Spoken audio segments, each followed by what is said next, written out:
नमस्कार, आप देख रहे हैं के न्यूज। मैं हूं आपके साथ सोनी चौहान और 6 बजे की 6 बड़ी खबरों की बात करेंगे। लेकिन सबसे पहले बड़ी खबर छत्तीसगढ़ से सामने आ रही है। इस वक्त की बड़ी और अहम खबर, छत्तीसगढ़ से कई नक्सलियों को ढेर किया गया है। छत्तीसगढ़ में करीब 12 नक्सली हैं जो ढेर किए गए हैं। हालांकि इन नक्सलियों का लीडर भी मारा गया। बीएसएफ इंस्पेक्टर और डीआरजी के 2 जवान भी इस मुठभेड़ के दौरान घायल हुए। इस वक्त की बड़ी और अहम खबर, छत्तीसगढ़ में 12 नक्सलियों को ढेर किया गया है। लगातार एक तरफ आगामी लोकसभा चुनाव को देखते हुए जो प्रशासनिक सुरक्षा व्यवस्था है उसको लेकर पहले से ही निरीक्षण और एक रणनीति बनाई जा रही थी और लगातार जो संवेदनशील और अति संवेदनशील इलाके हैं उनको चिन्हित किया जा रहा था। और दूसरी तरफ ये इस वक्त की बड़ी और अहम खबर सामने आ रही है, 12 नक्सलियों को ढेर किया गया है। छत्तीसगढ़ से अहम खबर,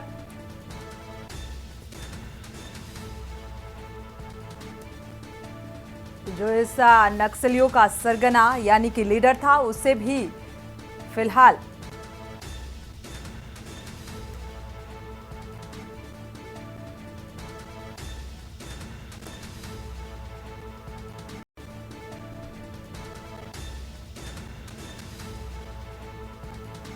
तो लीडर को भी ढेर किया गया है और करीब 12 नक्सली हैं। लीडर समेत बीएसएफ इंस्पेक्टर और डीआरजी के 2 जवान भी इस मुठभेड़ के दौरान घायल हुए हैं।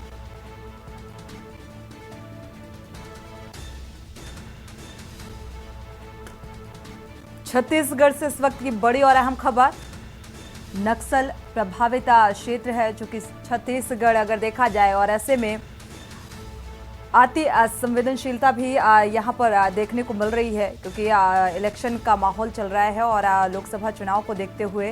हालांकि इस वक्त की बड़ी और अहम खबर आपको बता रहे हैं, छत्तीसगढ़ से सामने आ रही है। 12 नक्सलियों को ढेर किया गया है और जो इस टीम का लीडर था उससे भी इस मुठभेड़ के दौरान मारा गया है।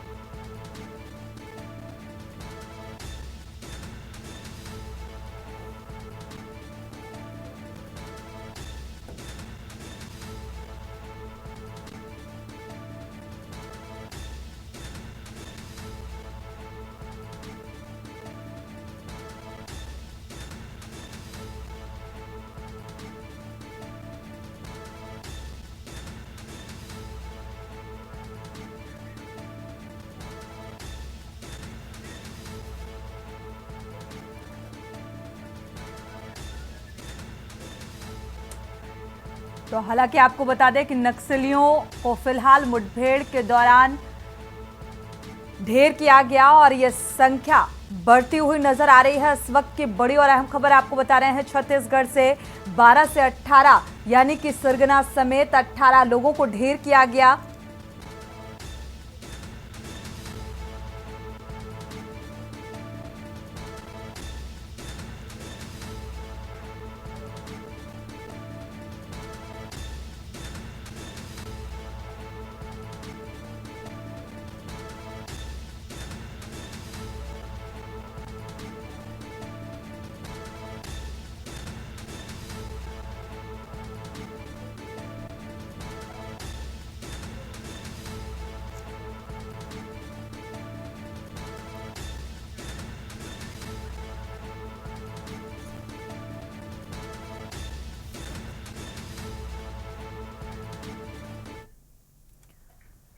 वापस लौटते हैं 6 राजनीतिक बड़ी खबरों की ओर और शुरुआत बचेगा मैनपुरी का गढ़, क्योंकि यहां पर एक चुनौतीपूर्ण मुकाबला देखने को मिल रहा है। मैनपुरी से समाजवादी पार्टी की प्रत्याशी डिंपल यादव ने अपना नामांकन दाखिल कर लिया है और इस दौरान उनके साथ सपा प्रमुख अखिलेश यादव, रामगोपाल यादव और शिवपाल यादव उपस्थित रहे। नामांकन से पहले डिंपल अपने ससुर मुलायम सिंह यादव के समाधि स्थल पहुंची और पुष्प अर्पित कर आशीर्वाद लिया।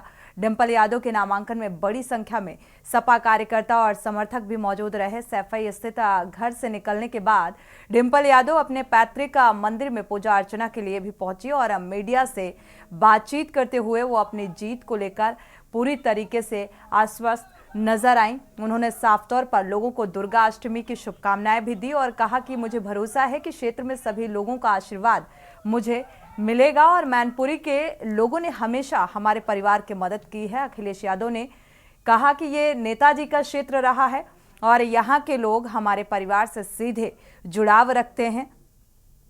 साथ ही दावा किया गया कि मैनपुरी सीट से सपा प्रत्याशी की ऐतिहासिक जीत होगी और ये एक लंबी लड़ाई है, पीडीए ही जीतेगा। मैनपुरी लोकसभा सीट से डिंपल यादव के सामने बीजेपी ने जयवीर सिंह को मैदान में उतारा है और बसपा ने इटावा की भरथना विधानसभा सीट से विधायक रहे शिव प्रसाद यादव को उम्मीदवार घोषित किया है।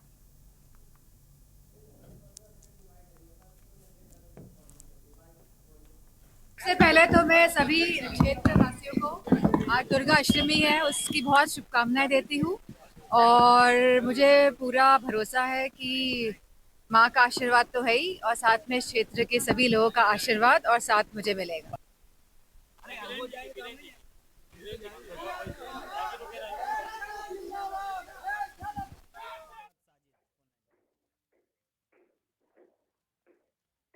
पार्टी के प्रवक्ता जुड़े हुए हैं फोन लाइन पर।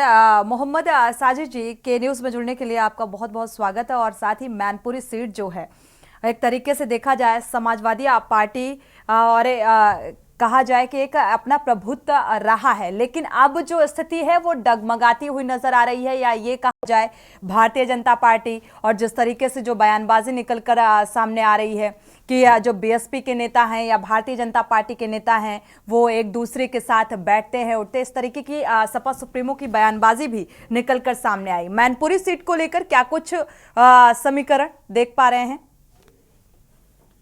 समाजवादी पार्टी मैनपुरी में बहुत लंबे अंतर से चुनाव जीतने जा रही है। पिछली बार से अधिक वोटों से इस बार जीत होगी और समाजवादी पार्टी का एक एक कार्यकर्ता समाजवादी पार्टी के प्रत्याशी को चुनाव जिता रहा है।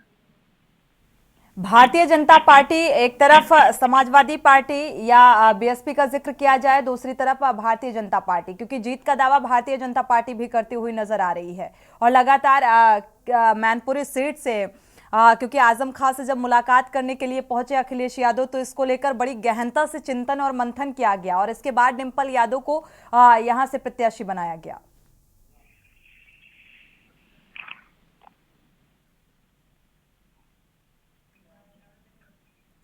साजिद जी, आपको आवाज मिल पा रही है?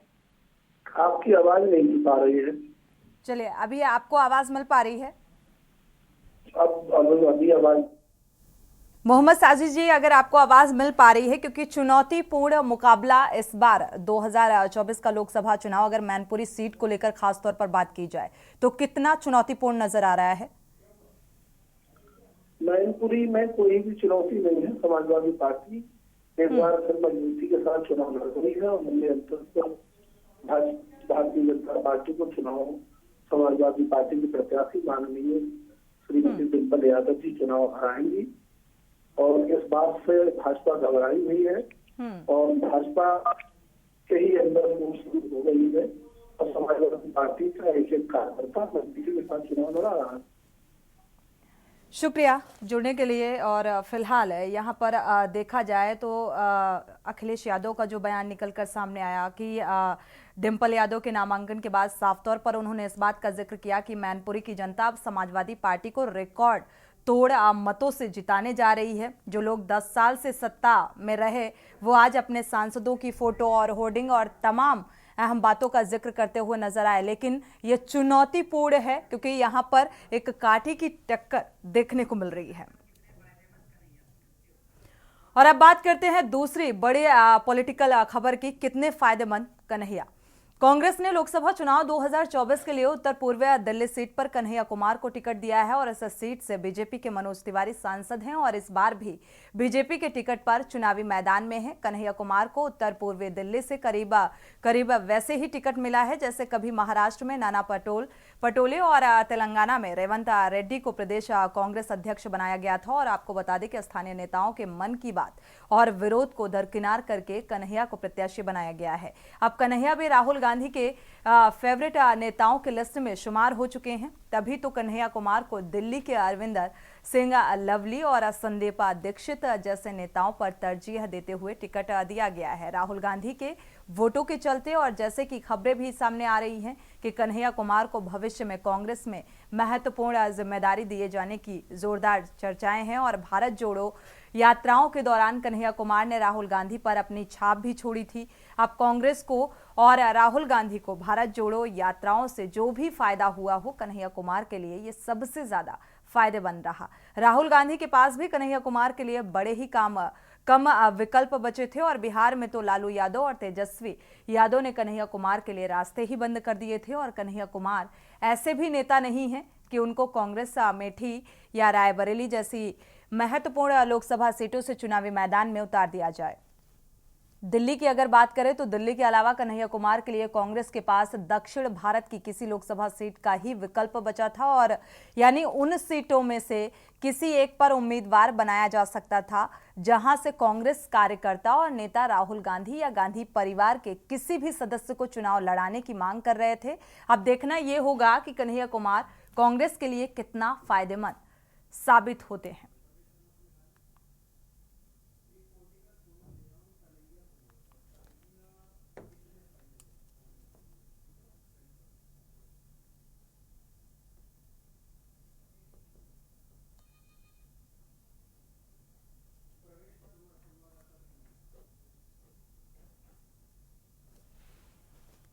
तो कन्हैया कुमार राहुल गांधी की फेवरेट नेताओं की लिस्ट में शुमार है। और आने वाले दिनों में अब कांग्रेस को कितना फायदा पहुंचाएंगे ये देखना बेहद दिलचस्प हो चुका है। प्रवेश शर्मा इसी खबर पर जुड़े हुए हैं। प्रवेश, अब कन्हैया कुमार से काफी उम्मीदें लगती हुई नजर आ रही हैं कि कांग्रेस पार्टी को काफी उम्मीदें हैं क्योंकि फेवरेट नेताओं के लिस्ट में भी शुमार हैं। क्या लगता है, कुछ फायदा मिलने की उम्मीद नजर आ रही है? देखिए, बिल्कुल आपने सही कहा। जो कन्हैया कुमार है वो राहुल गांधी के करीब बताए जा रहे हैं, फेवरेट नेताओं में गिने जाते हैं, राहुल गांधी के बेहद करीबी होते चले जा रहे हैं। और कन्हैया कुमार को दिल्ली के उत्तर पूर्वी दिल्ली सीट से टिकट मिला है। और सबसे बड़ी बात है कि उनके सामने भी मनोज तिवारी है जिनसे लेकिन जिस तरीके की खबरें आ रही है कि कन्हैया कुमार को टिकट मिलना कहीं ना कहीं कांग्रेस के लिए अच्छा होगा। कयास लगाए जा रहे हैं कि इस बार जो है जो मुकाबला है वो मनोज तिवारी के साथ बहुत दिलचस्प होने वाला है। बिल्कुल प्रवेश, देखा जाए तो मनोज तिवारी भी एक लोकप्रिय व्यक्ति हैं या ऐसी शख्सियत हैं। और दूसरी तरफ कन्हैया कुमार का अगर जिक्र किया जाए तो तमाम स्थानीय विरोधाभास के बीच अब क्या ये मुमकिन हो पाएगा, क्योंकि इतना आसान नहीं है। देखिए, तीसरी तौर पर मैं बता दूं, एक वीडियो प्रधानमंत्री अपशब्द कह रहे हैं, उनके सहयोगी कार्यकर्ता अपशब्द हुए हैं। लेकिन सबसे बड़ी बात है कि मनोज तिवारी भी बिहार से बिलोंग है।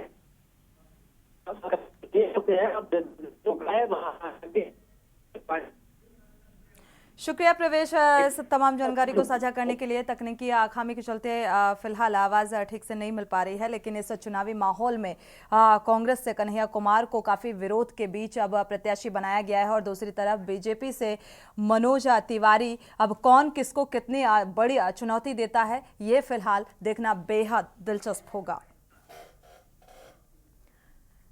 बढ़ते आगे और बात करते हैं तीसरी बड़ी राजनीतिक खबर की। राजपूतों की हुंकार, बीजेपी का बहिष्कार। मुजफ्फरनगर लोकसभा क्षेत्र के खेड़ा गांव में राजपूत समाज की स्वाभिमान महापंचायत का आयोजन किया गया है और पंचायत में बीजेपी का पूर्ण बहिष्कार करने का ऐलान किया गया है। और इस समाज के लोगों का यह भी कहना है कि जो बीजेपी प्रत्याशी को हराएगा, हमारा वोट उसी को जाएगा। मुजफ्फरनगर लोकसभा अगर क्षेत्र का जिक्र किया जाए तो गांव खेड़ा में आज मंगलवार को राजपूत समाज की स्वाभिमान महापंचायत का आयोजन किया गया और लोकसभा चुनाव में टिकट वितरण सहित समाज में फैली कुरीतियों को दूर करने के उद्देश्य से राजपूत समाज महापंचायत का आयोजन किया जा रहा है। उनका यह भी कहना है कि जो भी राजनीतिक दल राजपूत समाज को हिस्सेदारी देगा और बीजेपी प्रत्याशी को हराएगा, हमारे समाज का वोट उसे ही जाएगा। वक्ताओं ने कहा है कि राजपूतों ने जंग अब छेड़ दी है, हमें अब इससे पीछे नहीं हटना है, हमें इतिहास को दोहराना है और उन्होंने कहा कि हमारे समाज की जितनी संख्या है उतनी ही हमें हिस्सेदारी चाहिए। करी 16 तारीख में उसके पंच बनाए आज पंच बनाए गए। पंचों ने लोटे में नमक घेर के ये फैसला लिया है कि भारतीय जनता पार्टी को पूरे देश में संदेश पहुंचाएंगे और पूरे देश में संदेश पहुंचा के ये निर्णय देंगे समाज को कि जहां भी भारतीय जनता पार्टी को हराने का काम कौन कौन 3 लोकसभाओं पे जिसकी आज पंचायत थी, तीनों लोकसभाओं पे निर्णय लिया गया कि जो भी गठबंधन के प्रत्याशी है उनका समर्थन करा जाएगा, राजपूत समाज उन्हें वोट देने का काम करेगा और भारतीय जनता पार्टी को हराने का पूरा हम प्रयास करेंगे। कैराना है, मुजफ्फरनगर है और सहारनपुर। अच्छा, सिर्फ यही 3 सीटें क्यों? इसके अलावा देखो, ये आज जो पंचायत थी ये 3 लोकसभाओं की पंचायत थी, इसमें दूर दूर से लोग जरूर आए। कल धोलाना में पंचायत है, उसके बाद गाजियाबाद में है, फिर गौतम बुद्ध नगर में है, उसके बाद अलीगढ़ है, फिर हाथरस है, फिर बदायूं है। लगातार पंचायतें होंगी चरणों के हिसाब। अच्छा, ये जो लोटा नमक होता है इसकी क्या प्रथा है और क्या कसम है? लोटे के नमक की परंपरा ये है कि जैसे पानी में नमक गड़ता है, अगर उसमें कोई आदमी गद्दारी करता है तो वो भी समाज का व्यक्ति इसी तरह गड़ेगा जो समाज से दूर होगा। आज समाज को हर व्यक्ति की आवश्यकता है, अपने समाज को मजबूत करने के लिए हर व्यक्ति काम करे।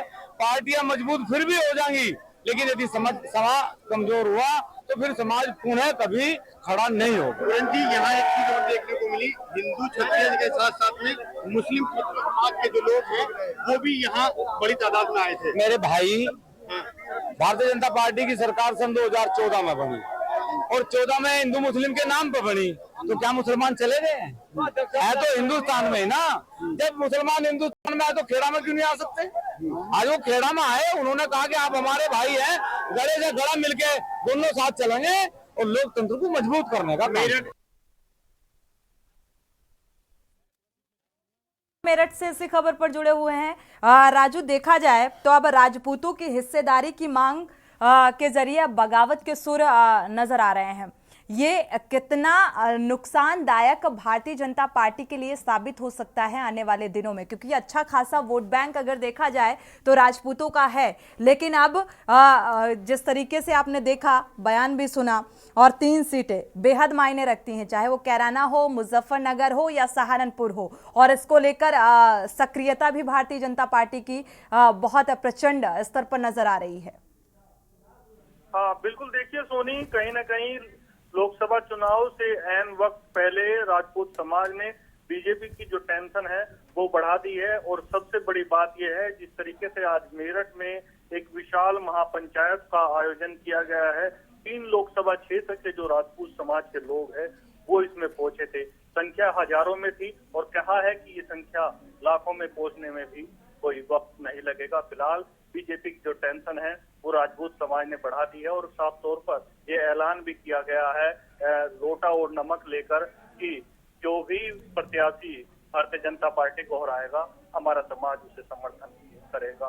नाराजगी सिर्फ इतनी है, राजपूत समाज कह रहा है कि उनके समाज को जो हिस्सेदारी राजनीति में मिलनी चाहिए वो नहीं मिल पा रही है। तो कहीं ना कहीं इस महापंचायत के बाद बीजेपी की जो टेंशन है वो बढ़ती हुई नजर आ रही है। बिल्कुल चुनौतीपूर्ण और ये ज़रूर काफ़ी नज़र आ रहा है जिस तरीके से ये बयान हिस्सेदारी को लेकर जो राजपूत की महापंचायत है और हिस्सेदारी की मांग कर रहे हैं। शुक्रिया इस तमाम जानकारी को साझा करने के लिए। अब ये हिस्सेदारी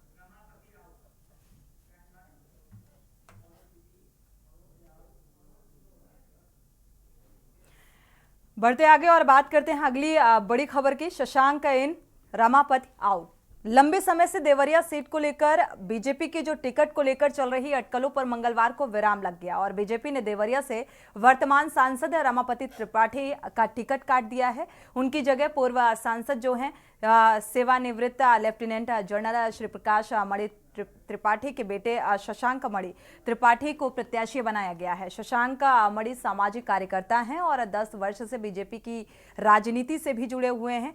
वर्ष 2019 लोकसभा और 2022 विधानसभा चुनाव में भी टिकट की दावेदारी की थी और अब पार्टी ने उन्हें श्री प्रकाश मणि की राजनीतिक विरासत को संभालने का मौका दिया है। श्री प्रकाश मणि त्रिपाठी देवरिया से करीब 1996 और 1999 में बीजेपी से सांसद रहे हैं।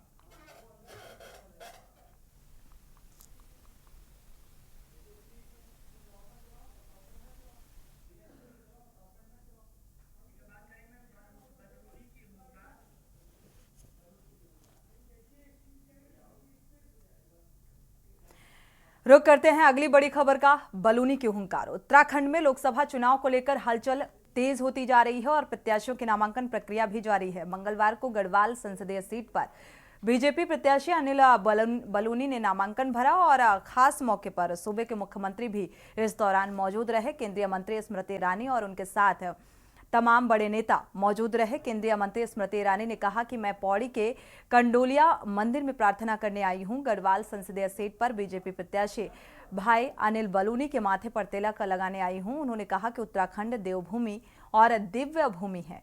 अब समय आ गया है कि जिन्होंने श्री राम के अस्तित्व को नकारा, धारा 370 को हटाने का विरोध किया, ऐसी कांग्रेस पार्टी को सबक सिखाते हुए अब की बार बीजेपी 400 पार का संकल्प पूरा करना है। और वहीं नामांकन के बाद अनिल बलूनी मीडिया से मुखातिब हुए।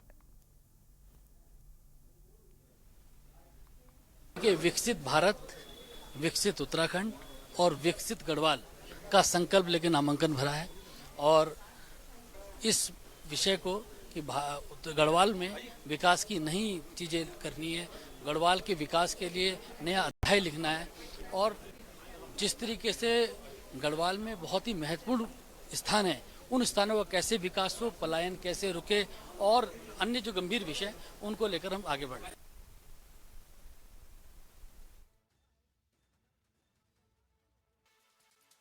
बिहार के गया में पीएम मोदी ने आरजेडी पर जमकर निशाना साधा। उन्होंने कहा कि आरजेडी ने इतने सालों तक बिहार पर राज किया, लेकिन उनकी हिम्मत नहीं है कि वो अपने काम और काम के आधार पर वोट मांग सके। इसलिए नीतीश जी के काम पर वोट मांगते हैं। और पीएम मोदी ने आगे कहा कि बिहार में जंगल राज का सबसे बड़ा चेहरा और भ्रष्टाचार का नाम आरजेडी है और चारा घोटाले पर तो अदालत ने भी मोहर लगा दी है और इस घोटाले के जरिए आरजेडी ने गरीबों को लूटा है। आरजेडी के चुनाव चिन्ह लालटेन पर तंज कसते हुए प्रधानमंत्री ने कहा कि क्या लालटेन से कभी मोबाइल चार्ज हो सकता है? ये लालटेन के जमाने वाले लोग आपको आधुनिक युग में नहीं जाने देंगे। अगर अभी लालटेन का राज होता तो ये लोग आपको आधुनिक युग में नहीं जाने देते। प्रधानमंत्री ने आगे ये भी कहा कि अभी तो मुझे देश और बिहार के लिए बहुत कुछ करना है। बिहार के लोग जानते हैं कि ये चुनाव दल का नहीं, देश का है। आज एक तरफ देश है और देश की जो संस्कृति पर गर्व करने वाले हम लोग हैं, तो दूसरी ओर हमारी आस्था को नीचा दिखाने वाले लोग हैं। उन्होंने मंच से सियावर रामचंद्र जी के जय के नारे भी लगाए।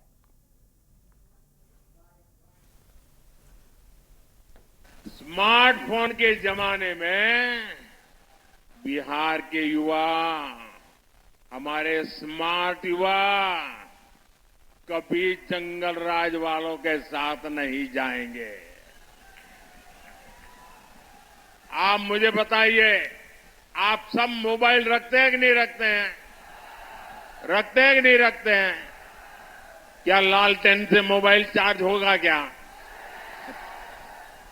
ना, लालटेन से मोबाइल भी चार्ज हो सकता है क्या?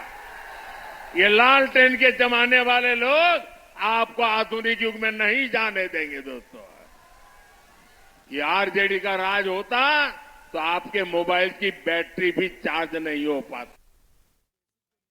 इसी के साथ इन बड़ी खबरों के साथ इतना ही। आगे खबरों के लिए आप देखते रहिए के न्यूज़ इंडिया।